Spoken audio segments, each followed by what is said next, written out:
kisah di sebuah lautan yang sangat dalam di negeri Ninawa tinggallah sekelompok ikan paus. Mereka hidup berkasih sayang, yang tua membela dan menyayangi yang muda, dan yang muda menghormati yang tua.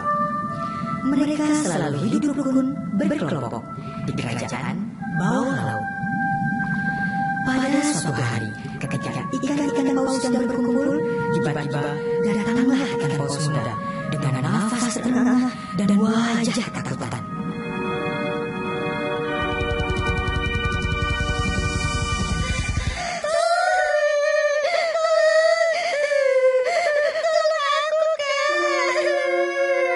Wahai adik muda, apa yang terjadi? Kenapa nafasmu terengah-engah begitu? Dan wajahmu kelihatan pucat.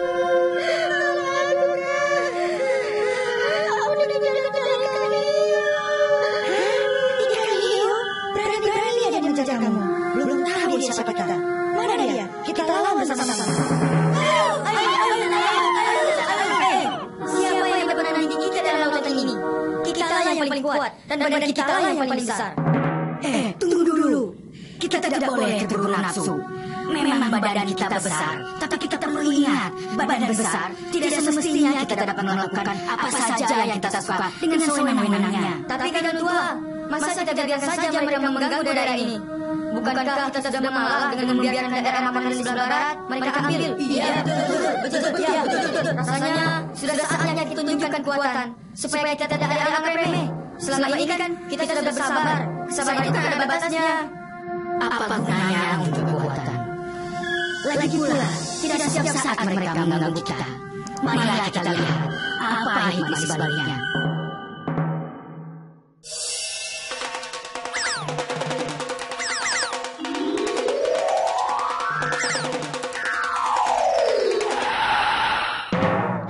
Apa-apaan ini? Kok sepertinya tawuran? Oh sudah, apakah Hiu ini yang mengejarmu? Wahai ikan hiu, kenapa kamu mengejar paus muda? Siapa yang mengejar paus muda? Kami sendiri dikejar-kejar oleh manusia pemburu ikan hiu. Oh gitu. Tuh kan, apa aku bilang? Hampir saja kita berkelahi karena sebuah kesalahpahaman. Salaman.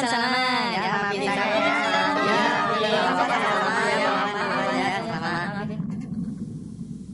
Hingga pada suatu hari, sekelompok ikan paus itu tengah bersantai di antara batu karang. Tiba-tiba, seekor ikan paus betina tergopoh-gopoh mendatangi kelompok itu. Ada apa lagi ini? Ada berita gembira.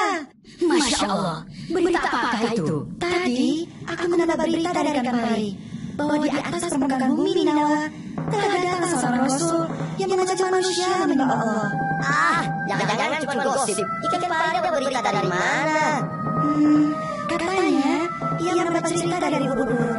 Sedangkan ubur-ubur mendengar cerita dari ikan tongkol yang ditangkap oleh nelayan. Dan ia berhasil melepaskan diri dari jajahan nelayan itu. Pada saat tertangkap itulah dia mendengar para nelayan begitu serius membincangkan tentang kedatangan seorang rasul ke bumi Ninawa. Alangkah beruntungnya manusia dapat bertemu dengan utusan Allah itu. Beruntung atau tidaknya manusia tergantung apakah mereka mau mengakui kerasulannya atau tidak. Siapa rasul baru itu? Nabi Yunus.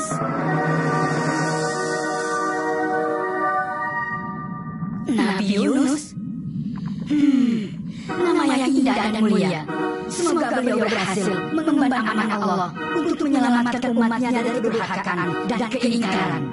Mereka adalah penyembah berhala yang suka berjudi, bermabuk-mabukan, dan saling bermusuhan. Menyedihkan. Seluruh makhluk di dalam laut dan di atas daratan ikut berdoa untuk baginda Nabi Yunus dan setiap orang yang mengikuti jejaknya. Sementara itu, di atas permukaan bumi Ninawa, Nabi Yunus sedang berusaha keras menyadarkan penduduk Ninawa yang sudah tidak patuh dan taat dengan ajaran Allah.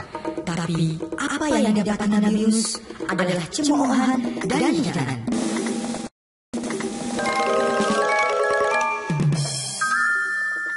Kawan-kawan, lihat orang berada di atas mimbar sebelah sana. Dia mengaku sebagai utusan Tuhan. Dia mau merusakkan pencarian kita. Dia pikir apa yang dilakukan itu akan berhasil. Ya betul.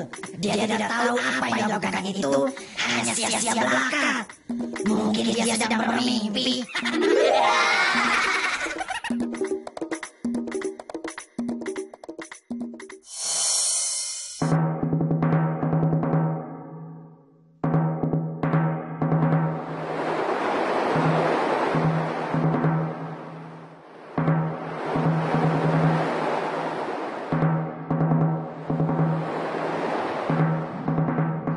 Kasiannya Nabi Yunus. Bertahun-tahun lamanya baginda berdakwah dengan berbagai cara, tetapi penduduk Ninawa tetap juga membandel. Ya, bahkan lebih dari itu.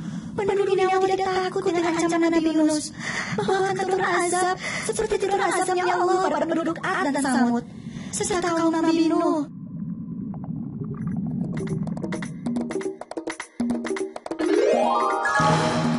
Yunus, kalau kamu benar-benar seorang nabi, datangkan saja siksa itu kepada kami.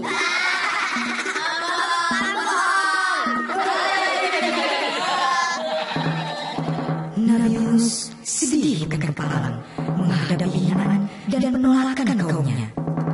Beliau mengambil keputusan untuk meninggalkan kaumnya yang durhaka itu dengan harapan Allah akan menyadarkan mereka dengan menurunkan azab.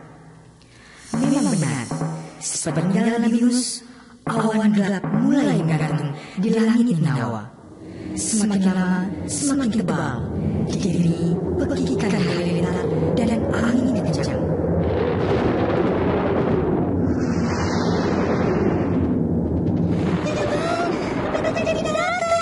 Kenapa bangunannya begitu kuat sampai terasa ke sini? Kayaknya penduduk Ninawa sedang mengalami sesuatu. Apakah ada mencari berita apa yang terjadi? Setelah perginya Nabi Yunus, Ninawa didera azab berkepanjangan.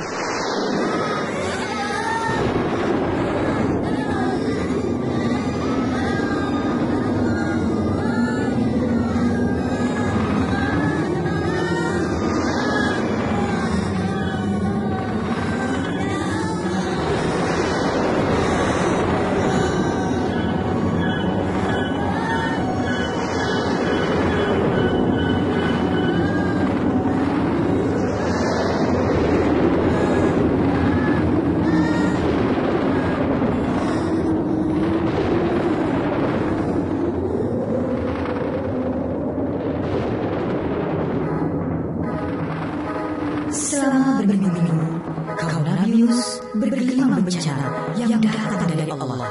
Mereka kemudian menjadi sadar akan kebenaran kata-kata Nabi Yunus. Allah mendengar dan menerima taubat mereka.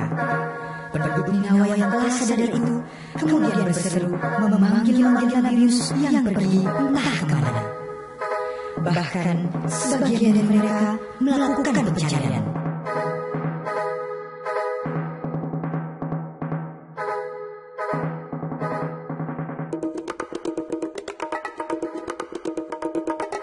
Ternyata Nabi Yunus menumpang perahu. Namun karena muatannya terlalu penuh, Nabi Yunus harus dikeluarkan dari dalam perahu.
Astagfirullah, Hoswa, tega sekali Anda makan Nabi Yunus.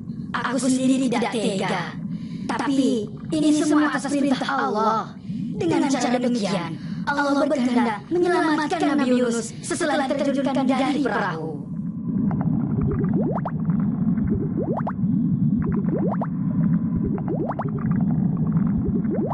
Paus tua, ngomong-ngomong, apa sih yang dilakukan oleh Nabi Yunus di dalam perut Anda? Kegiatan beliau selama di dalam perutku adalah berzikir sebagai tanda penyesalan.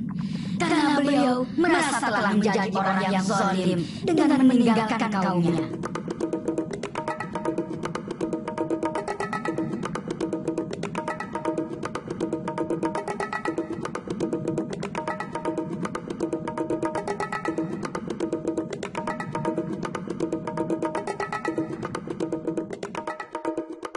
Selama 40 hari, Nabi Yunus berada di dalam perut ikan paus.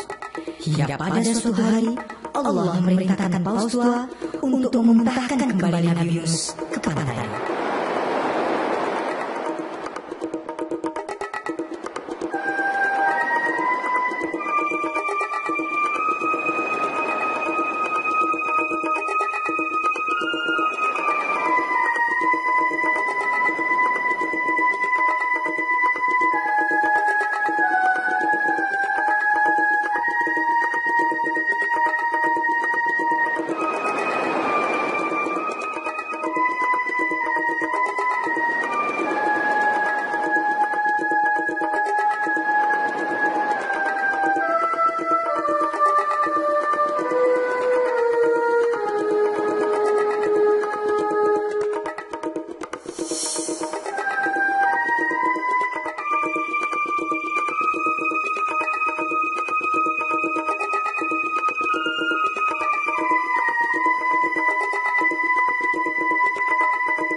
Atas kemurahan dan kasih sayang Allah, Nabi Yunus alaihissalam diberi rezeki melalui seutas pohon labu yang ditumbuhkan oleh Allah berdekatan dengan tempat baginya terdampar.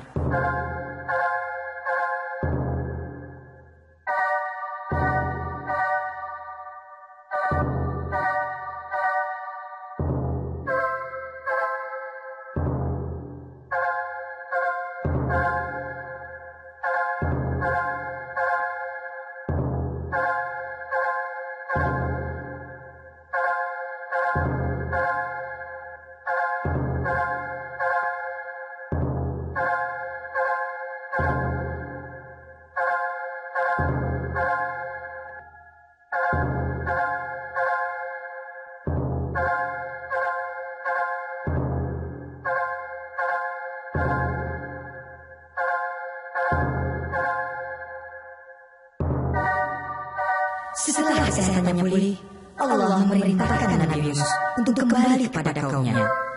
Betapa terkejutnya Nabi Yunus ketika sampai di sana.